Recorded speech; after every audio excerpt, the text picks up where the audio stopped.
यवतमाळ जिल्ह्यातील नवीन घडामोडी पाहण्यासाठी आजच आमचा MH29 मीडिया या चॅनलला YouTube वर सबस्क्राइब करा आणि बेल आयकॉनला प्रेस करा। MH29 मीडिया, बातमी आपल्या गावाची।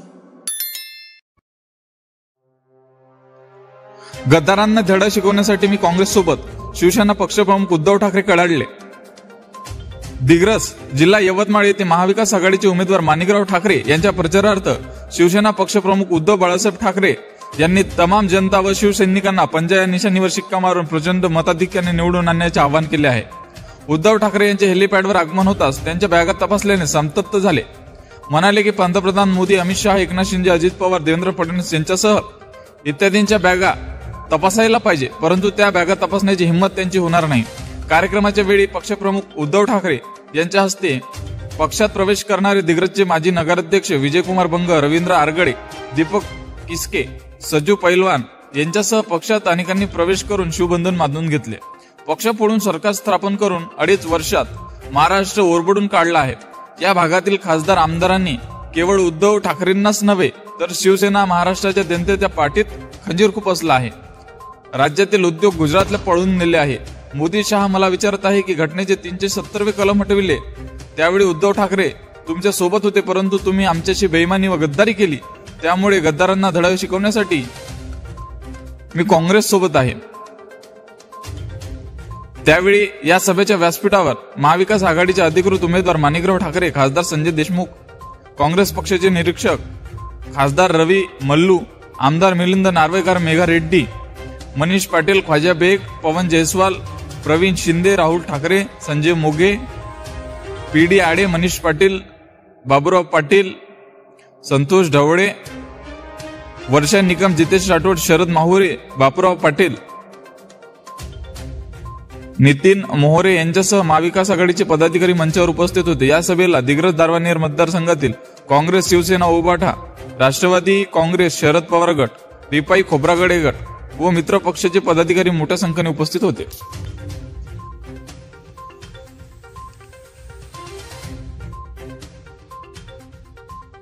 आज दिवसभरामध्ये 5-1 सभा आहे।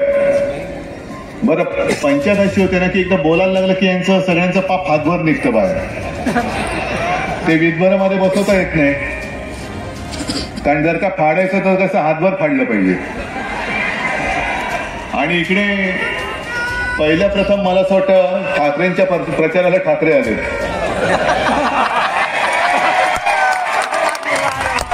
आणि दुसरी गंमत म्हणजे ठाकरेंबरोबर ज्याने गद्दारी केली त्याला पाडायला दुसरे ठाकरे उभे राहिले। पाडणार की नाही? असा पाडला पाहिजे की माज उतरला पाहिजे। आजपर्यंत फक्त स्वतः पुरतच राजकारण केलं,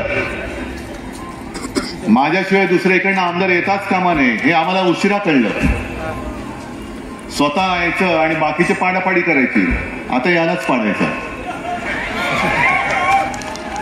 कारण एक शिवसैनिक म्हटल्यानंतर एक वेगळेपणाचं हिंमत आहे, विश्वास आहे, नीतिमत्ता असते, चारित्र्य असतं। या सगळ्यावरती यांनी बोळा फिरवला। गद्दारी फक्त उद्धव ठाकरेशी केली नाही, शिवसेनेशी केली, तुमच्या बरोबर केली, बंजारा समाजाबरोबर केली आणि पुन्हा हे टिकोजीराव मत मागायला मोकळे। मला लाज वाटत होती त्या काळामध्ये ज्या प्रकारचे आरोप त्यांच्यावरती झाले होते। आणि हे आरोप झाल्यानंतर ते चौकशी होईपर्यंत मी बाजूला त्याला बसूच शकत नाही। कारण छत्रपती शिवाजी महाराजांना दैवत मानणारे आपण सगळे हे एवढे घाणेरडे आरोप झाल्यानंतर चौकशी करायची नाही। जर पाप केलं नाही ना तर चौकशी होऊ दे ना। पण तेव्हा हे मिंदे माझ्या मागे लागले होते, नाही नाही आपला आहे, आपला आहे, आपला आहे। म्हटलं आपला असला तरी त्यांनी जर गुन्हा केला असेल तर गुन्हा एवढा वाईट आहे, म्हणलं मी नाही हे सहन करू शकत, म्हणून काढून टाकला मंत्रिमंडळातून। मग त्याच्यानंतर ते मिंदे आणि कंपनीनी यांना साफ करण्यासाठी गद्दारी करून सरकार पाडलं। आणि मला आश्चर्य वाटते भाजपाचं पण, म्हणजे आता मोदी इकडे आले की नाही प्रचाराला कल्पना नाही, आले आले होते नाही आले मी येतील आले आणि ते त्याला मांडीवरती पण घेतील. कारण कर्नाटकामध्ये तिथे असाच एक माणूस आहे, प्रज्वल रेवण्णा, नाव ऐकलं ना? अगदी हजारो महिलांची त्याने आयुष्य उद्ध्वस्त केली.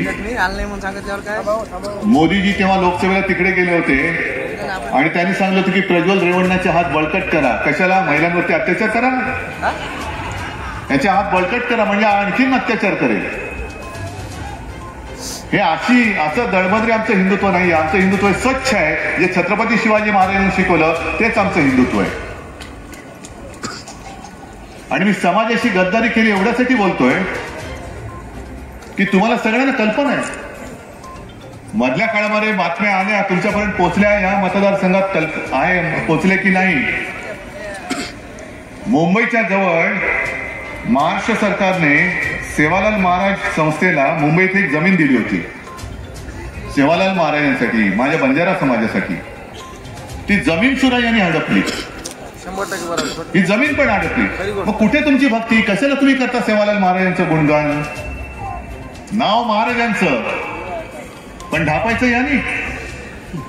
आणि मग तिथल्या संस्थेने तक्रार केल्यानंतर मग यांनी सांगितलं असं काही नाही, ज्याला पाहिजे त्यांनी घेऊन टाका. मग हे तुला माहिती होतं तर आधी लुडबुड केलीस का? आता आपलं सरकार आल्यानंतर मी पहिली ती चौकशी करणार आहे, पहिली चौकशी ती करणार. कारण इकडचा बंजारा समाज आहे, गोरगरीब आहे, त्याला काही कळत नाही. त्याला असं वाटतं की हा आपला मसिहा आहे. अरे मसिहा असल्याचं दाखवतोय, पण तुमचा दुरुपयोग करून स्वतःच्या चुमड्या भरतोय, हे लक्षात घ्या जरा. अशी लोकही, अरे ज्या शिवसेनेने याला 10 वर्ष मंत्री केला तो शिवसेनेशी गद्दारी करू शकतो, शिवसेना नावाच्या आईशी गद्दारी करतो, तो समाजाशी गद्दारी नाही करू शकत. केलीच तरी गद्दारी. बरं 10 वर्ष जवळपास मंत्री होते ना, काय केलं तुमच्या वॉर्डामध्ये? काय केलं सांगा. काय एकाचं तरी काम केलं असेल? मला हात वर करून सांगा. हो आमचं काम केलं, मला नोकरी लावली, मला पाणी दिलं, रस्त्याची कामं केली, MIDC आणली, रोजगार आणला. मग मंत्रीपद उभवलं कशाला? 2.5 वर्ष तर मीच मुख्यमंत्री होतो. करोनाचा काळ होता, पण करोनाच्या काळात सुद्धा काही विकासाची कामं आपण अडवली नव्हती. अनेक कामं आज जे बोंबलत आहेत की हे म्हणे स्थगिती सरकार होतं. जर का मी स्थगिती देऊन अडवून बसलो असतो तर अनेक कामं आपलं सरकार पाडल्यानंतर ज्याची उद्घाटन दणादणा केली ती कामच झाली नसती. मग मी स्वतः मुख्यमंत्री असताना आणि हा मंत्री असताना आपल्या वॉर्डामध्ये चांगलं एखादं तरी काम याने माझ्याकडनं करून का घेऊ शकला नाही, याचं काय उत्तर तुम्ही जनतेला देताय? कारण तुम्हाला काय वाटेल की अहो तुम्ही सांगते पण तुम्ही 2.5 वर्ष मुख्यमंत्री होतात. होतोच ना मी, पण 2.5 वर्षामध्ये हा माझा सहकारी होता, हा सहकारी होता. अनेक जण जसे माझे बाकीचे सहकारी होते, अगदी काँग्रेसचे होते, राष्ट्रवादीचे होते, करोना काळात सुद्धा त्यांनी त्यांच्या वॉर्डामध्ये कामं करून घेतली. जे आपलं सरकार पाडल्यानंतर या मिंध्यानी तिथला निधीच थांबवून टाकला. गबरू सगळे खाल्ले गबरू ना. इकडे सुद्धा भरपूर प्रमाणात निधी दिले. गेले कुठे? गेले कुठे पैसे? आता त्या पैशाची पोती उघडी होती.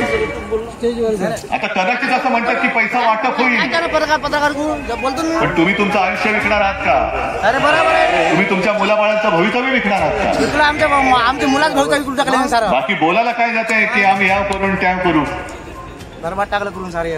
कदाचित इकडे मोदी पण येतील, शहा पण येतील. मी प्रत्येक सभेत मुद्दामून हा मुद्दा घेतोय. याचं कारण ज्या मुद्द्याचा, ज्या विषयाशी